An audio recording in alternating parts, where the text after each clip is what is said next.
Väga oluline metsamajandamise eel on määrata puistu kasvukoha tüüp.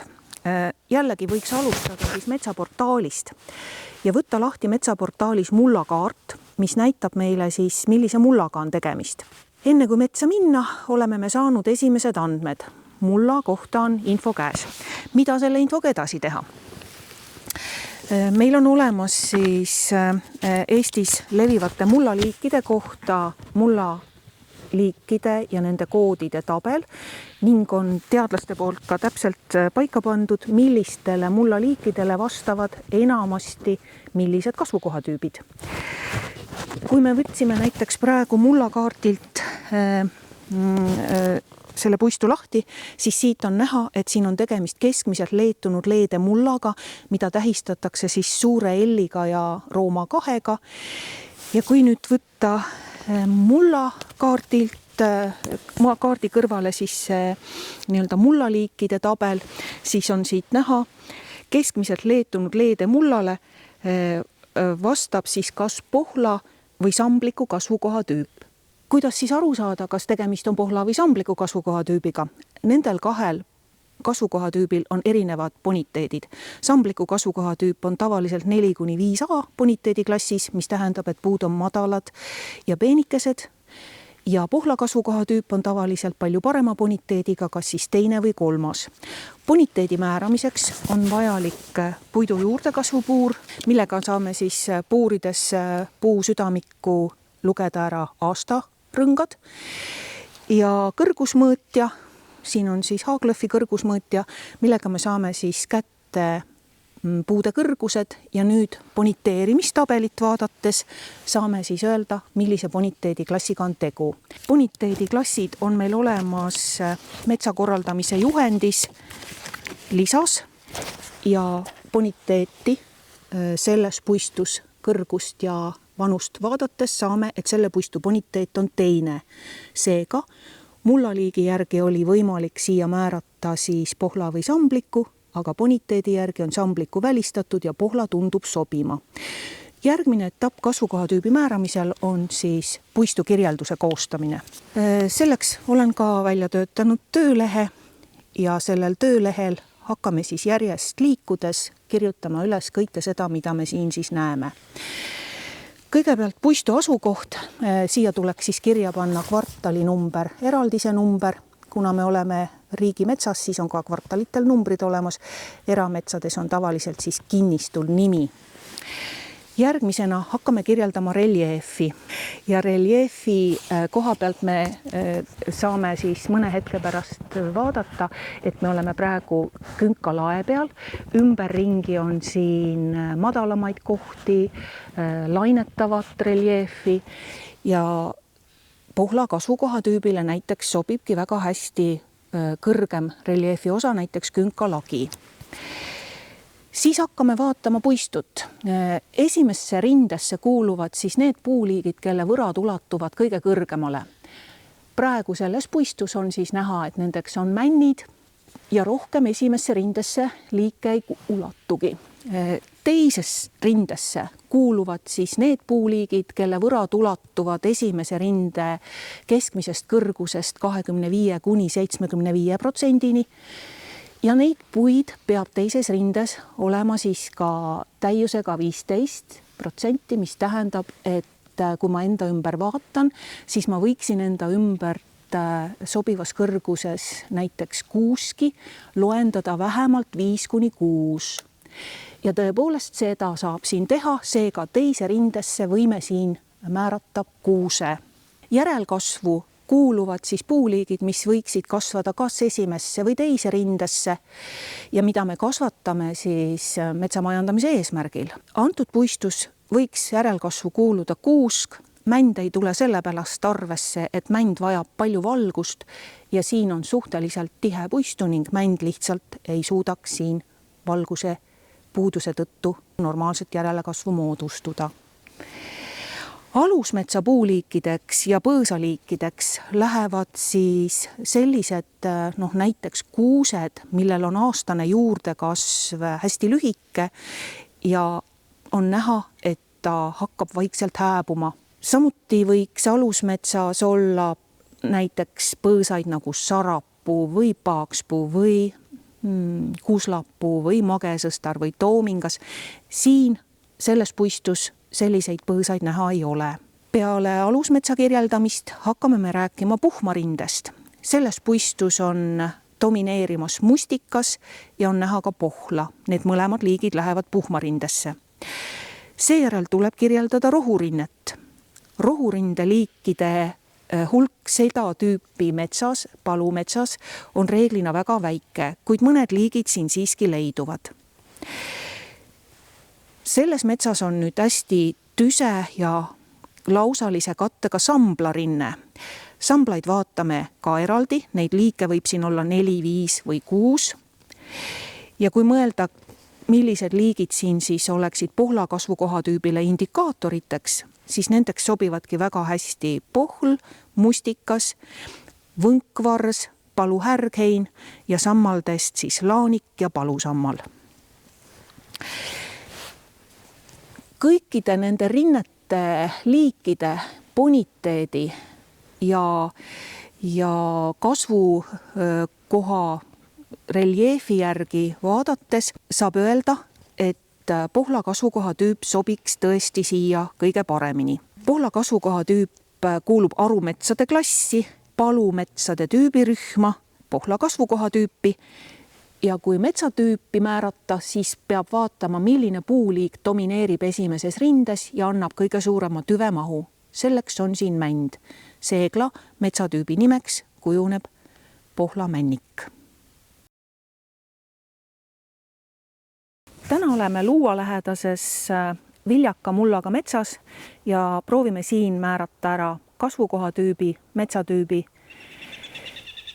sest kasvukohatüüpide määramine aitab teha metsamajandajal õigeid otsuseid. Kui on vaja metsa raiuda, on hea teada, milline on selles kasvukohatüübis mulla niiskus, kas saab igal aastaajal masinatega ülestöötamise kallale asuda või tuleb selleks valida külmunud pinnasega kuid või hoopis põuaseid suvekuid.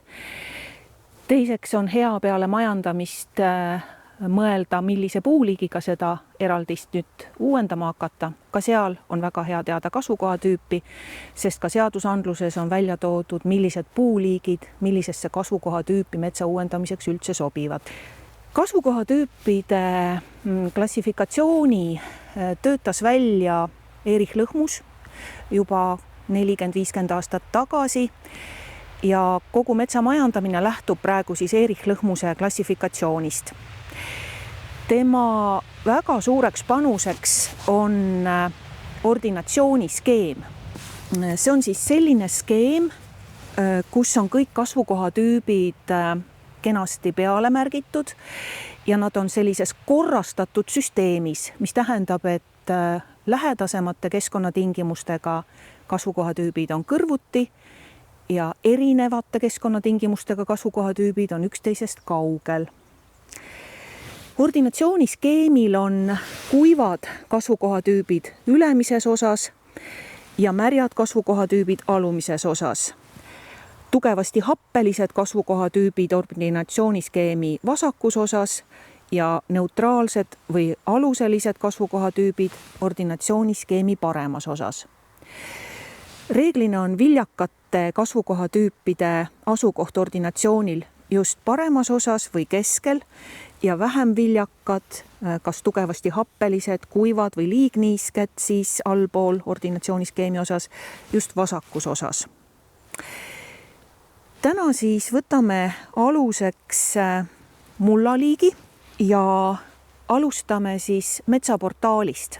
Uuritava ala kohalt avades metsaportaali ja aktiveerides mullaliikide kaardi, märkame, et siia on siis märgitud suur K, rooma 1 ja väike G, mis tähendab siis kleistunud leetjat mulda.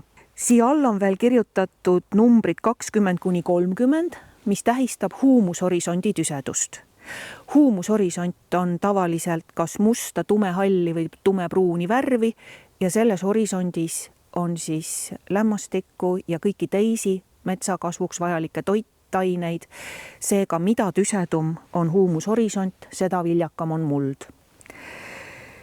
Väike G mulla valemis tähistab ajutist liigniiskust, mis tähendab, et tavaliselt lume sulamise ajal on selles mullas vett liiga palju, õhku vähe ja rauabakterid moodustavad mulla sisse pruunid roostetäpikesed, mida on siis kas kaevetes või mullasondis ka võimalik tähele panna.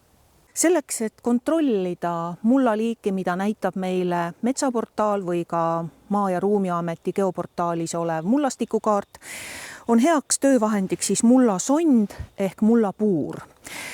Kasutades sondi saame me siis erinevate horisontide tüsedused kätte, sest sondil on näha iga 10 sentimeetri järel siis kriipsukene. Ja saame neid erinevad horisondid ka kenasti sondi sees olevasse õõnsusesse. Nii, selle sondi sees ongi praegu siis näha, et osa materjali on siit küll välja pudisenud, aga et huumushorisondi tüsedus ongi olnud üle 20 sentimeetri ja selle huumuse näete, tunneme me siis ära selle musta materjali järgi. Huumusele järgneb siis selline märksa heledam kiht ja selles heledamas kihis on ka näha roostetäpikesed. Need on need rauabakterite moodustatud roostelaigukesed, mis tekivadki siia tavaliselt kevadeti liigniiskete tingimuste olemasolul. Sedasama Erich Lõhmuse ordinatsiooniskeemi saab kasutada väga mitmel otstarbel. Näiteks saab sellele samale skeemile kanda mullatähised. Nagu ennem jutuks oli, siis kuivad mullad paiknevad ordinatsiooniskeemi ülemises osas kuni selle tugeva tumeda jooneni. Ajutised liigniisked mullad, kus on igal pool siis juures see väikene G, asuvad siis ordinatsiooni keskel ja mida rohkem allapoole meie pliiatsi ots liigub, seda märjemaks mullad muutuvad, kuni siis kõige alumisse ritta on siis koondatud sügavad turbakihiga mullad, kus turvast on rohkem kui 30 sentimeetrit ja metsad on liigniisked kogu aeg. Seega meie piirkond on ilmselt siin nende kahe tumeda joone vahel, sest väikese G-ga muld on siia märgitud. Lisaks oli siia mullavalemisse siis kirjutatud suur K ja Rooma 1, mis asub selle koha peal. Kui meenutada ordinatsiooniskeemi, kuhu olid märgitud kasvukohatüübid, siis selle koha peale oli märgitud naadi kasvukohatüüp. Milline siis näeb välja üks naadi kasvukohatüübi puistu? Selleks asume puistukirjeldust koostama. Puistukirjelduse koostamiseks võib koostada iseendale töölehe, aga seda võib ka teha telefonis, seda võib teha lihtsalt kaasas olevale paberile. Minul on vormistatud siis tööleht. Esiteks tuleb siis kindlaks määrata puistu asukoht. Me asume siis Luua metsanduskooli kvartalis number L19, eraldisel 14. Reljeef on siin tasane, näha on kuivenduskraavi, järelikult on siin kuivenduse mõju olemas ja mikroreljeef on ka põhimõtteliselt tasane, sest tarnamättaid, mustikamättaid me siin ei näe. Seejärel pöörame pea ülesse ning vaatame siis, millised puuliigid esimeses rindes kasvavad. Kõigepealt on siin meie lähedal kohe kuused, seejärel me näeme siin tamme, on näha vahtrat, on näha jalakat, mõni üksik saar ja sellega oleks esimese rinde puuliigid nimetatud. Teise rindesse kuuluvad need liigid, mis siis moodustavad esimese rinde keskmisest kõrgusest 25–75%. Peavad olema vähemalt 4 meetrit kõrged need puuliigid ja neid võiks olla nii palju, et me saaksime metsa mõõtmisega siia täiuseks vähemalt 15%. Kui me siin enda ümber vaatame, siis me näeme, et teises rindes on kuuske. Samuti on siin jalakad teises rindes ja mõned vahtrad. Järelkasvu moodustavad siis puuliigid, mis võiksid tulevikus kasvada kas esimesse või teise rindesse ja nad peavad olema ilusa võraga puud. Siin on näha mõningaid kuuskesid.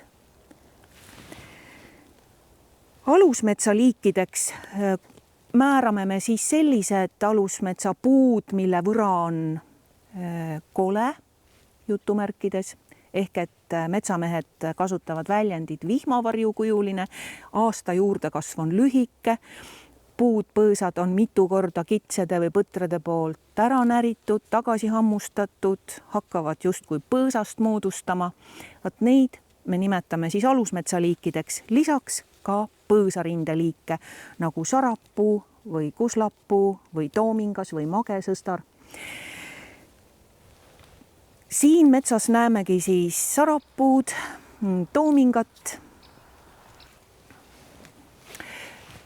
mõned alusmetsakuused, alusmetsavahtrad ja kui nüüd kirjeldusega jätkata, siis järgmisena peaksime hakkama otsima puhmarindeliike. Puhmarindesse kuuluvad siis sellised taimed, mis on puitunud varrega, aga ulatuvad ehk põlve kõrgusele. Tavaliselt on nendeks siis mustikad, pohlad, kanarpikud, leesikad, sookailud, sinikad, jõhvikad, nõmmliivatee. Sellises metsas, kus meie praegu viibime, puhmarindeliike ei ole ja seega tuleks kirjutada ka välitöö lehele, et see rinne puudub. Sest kui me jätame selle lihtsalt tühjaks, jääb mulje, et puistukirjelduse koostaja ei tea, millised need puhmarindeliigid võiksid olla. Seejärel rohurinne ja seda tüüpi metsas, kus viibime, on siis rohurinne päris liigirikas. Asume neid siis määrama.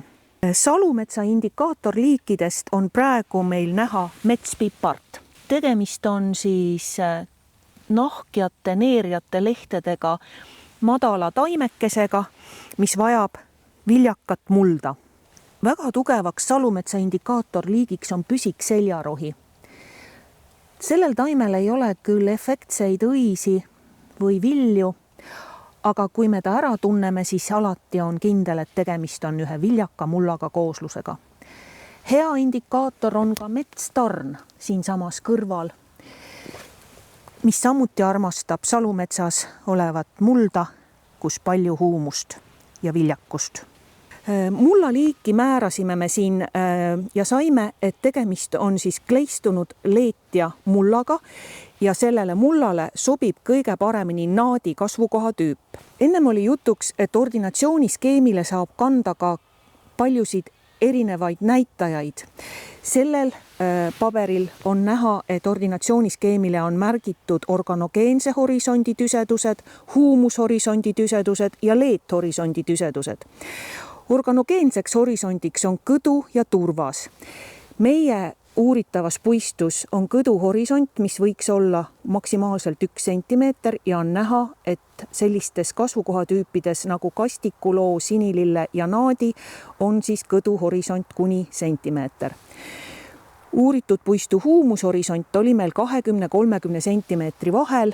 Saame vaadata taaskord klapiks kastikuloo, sinilille ja naadi kasvukohatüüp. Leethorisonti uuritud mullas ei esine. Nüüd võiks hakata välistamismeetodit kasutama. Esiteks, kastikuloo puistutes on paekivi ja rähk ning meie ei saaks üldse siin kaevata ega mullasondi sügavale suruda. Pealegi on kastikuloo puistutes boniteet üsna halb. Seega kastikuloo on välistatud. Sinilille kasvukoha tüübis on parasniisked mullad, kus siis ei ole roostetäppe mulla horisontides näha. Meil aga olid roostetäpid, seega jääbki meile valikusse ainult naadi kasvukoha tüüp.